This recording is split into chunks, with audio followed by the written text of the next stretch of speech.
if you take a group of people and put them into a meeting and have them talk about something, the opinions of the loudest person or the most charismatic person or the most assertive person, those are the ones that the group tends to follow. And yet, researchers have looked at this.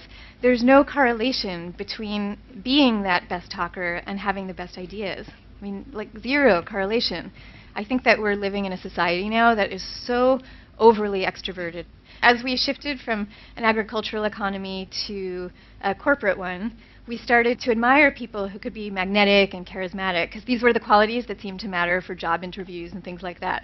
And so in the earlier agricultural economy, our self-help books used to have titles like Character, the grandest thing in the world. But then the self-help books later on became the ones that we kind of know of today, like Dale Carnegie's How to Win Friends and Influence People. And those were all about teaching us to be more entertaining, more dynamic, and that kind of thing.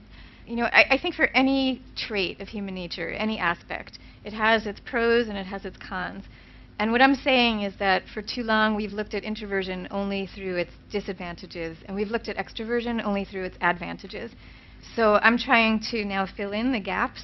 And what that can sometimes sound like is, you know, down with extroverts, up with introverts. And my vision of the right world is a world where it's yin and yang, you know, and there's space for extroverts and there's space for introverts, and it's equal space.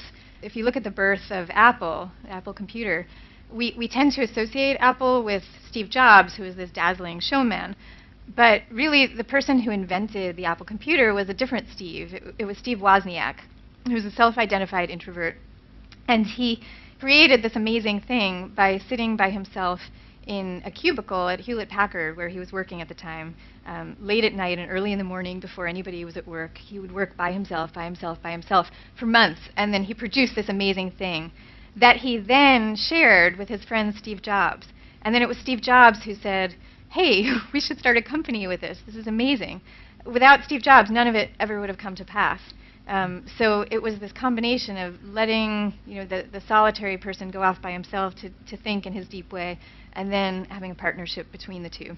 And in fact, you know, in companies, it's been found that the most effective teams are the ones that are a combination of introvert and extrovert. And the two types are really drawn to each other and really need each other.